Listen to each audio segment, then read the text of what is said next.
Mayor,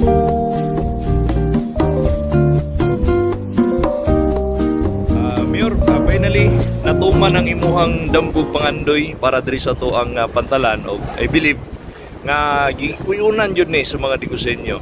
Sir, mo na ni ang dagway cross to pantalan o sa may tabo diri Mayor o sa may naa dinhi? Ang naa dinhi mo ni ang phase 1. Maybe by July 15 before the araw na Panigusan Festival, which will be on July 19, maabri na nato ni. So a week before our Panigusan ang phase 1. So unsa pa may ma-expect sa mga tao nga mga expansion ni ini? Of course magbutang tag floating dock diha dapita. Floating dock diha.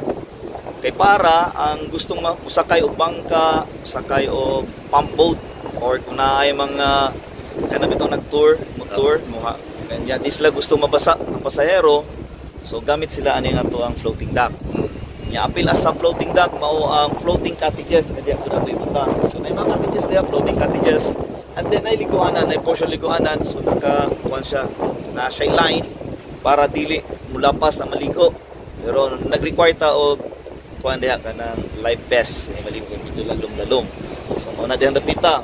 Pag-abot po diha, unahan sa kilid facing sa imuha left side mao ang atong lobby, na diha ang CR, na diha ang diha sila mo usulod usa sila maka-entrance dire.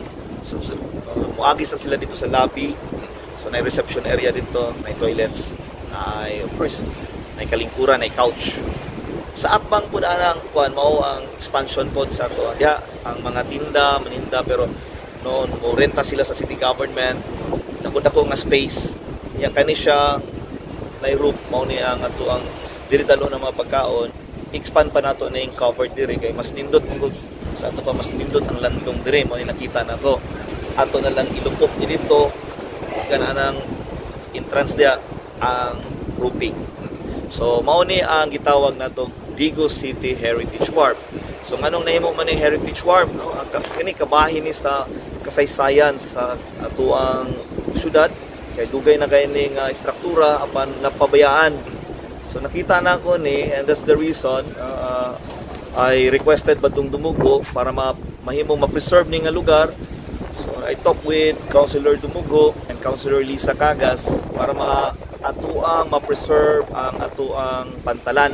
Ngunit atong balaod noon nga gihimo nila sa konseho pinaagi ni Councilor Badung Dumugo man ni Councilor Lisa Cagas ug mga kaubanan, pwede na tang makagahin sa pondo para pagbalikon, pag-preserve, pagpaanindot niining usa ka struktura na dugay nang napasagdahan on the verge of falling down.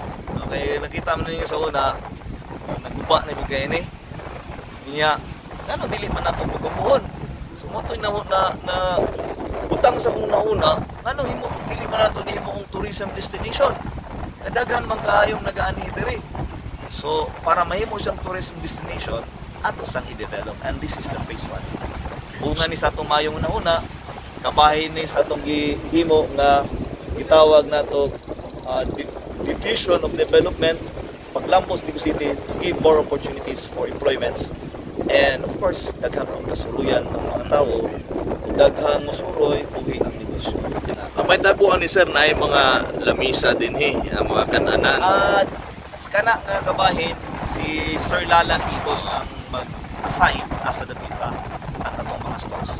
Pero dili lang ni mao, gamay ra kay ani. Ang stalls will stretch. Wa pa man guna na human ang ato ang Digo City Baywalk. So natay mga diri lahi ang stalls diya sa mga baywalk nato from Taoist of Laya na po yung mga stalls diya nga pwede katindahan. So mabuhi katong mga naghuot diya sa palengke, diri na mo balihin kay huot na kayo diha. Dili mo nang gituyo nato kay pilar di mo bay kung atong i-centralize nya gamay tagdako na daan.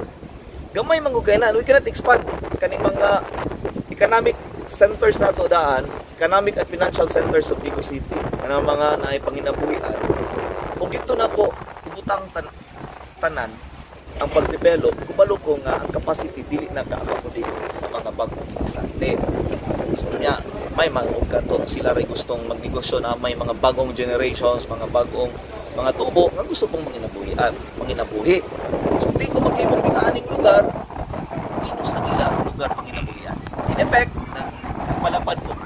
mga lugar nga panginabuhian sa katawan. Gawas sa kasulisan. So kani open ni sa mayor, wala entrance ang musulod dinhi. Naay mga regulatory fees, no? Naay mga wala ta kabalog sa to maintain our place like what happened in Eco Park na ginagmay na GC siguro diri puta na to 5 ba whatever. And ako na lang nang ipasa sa City Council to decide and determine how much will be the fee and what kind of fee are we going to collect. Pero sigurado di barato lang yun kaya. Barato yun kayo. Barato for the boat.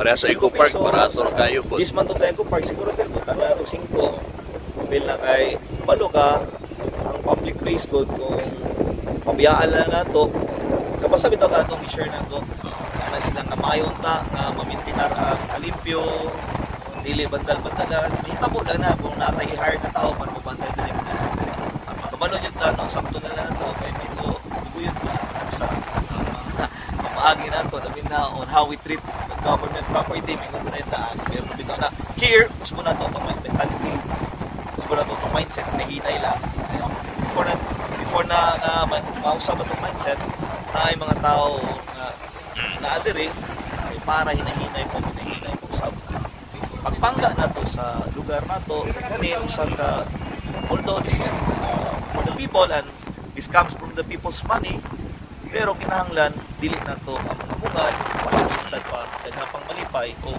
mukita pa atong syudad ni EDP. Kung mukita atong syudad, pasabot niya na mas mulambo pa ang atong syudad kaya naman tay igo o dungag nga kwarta nga magamit sa mga nagkalaiyang programa nga nakahanay na o gihanay na to. Sukad naglingkod ko isip mayor atong 2019. Sir, kung tanaw na to, lami kay Daiban. Pagpaklaro lang, bawal na ning ambak-ambakan No sa mga diving, bata. this is Bawal not na. diving, no diving. Oo, Kaya may mabaw kaya na usay mo. Magunasan diha, low tide, mabaw kayo. Pero natay expand diha ang biguanan. Tanaw na to pwede ba ang diving? How about magabi, Mayor? Lahi po beauty ni, kaya na may mga lights ni. Hapon ni siya yung mga lights like beauty. But again, para sa ako kinahanglan lapdan pa ni siya kay medyo slim ra kay siya. Nya daghan na kay taga Digos. May tag para lang ni sa barangay. Kani intended not only for Digos City but for all our neighboring municipalities and neighboring provinces. Please come and visit our city. You will please and have your unwinding time, your relaxation time spending here in Digos City.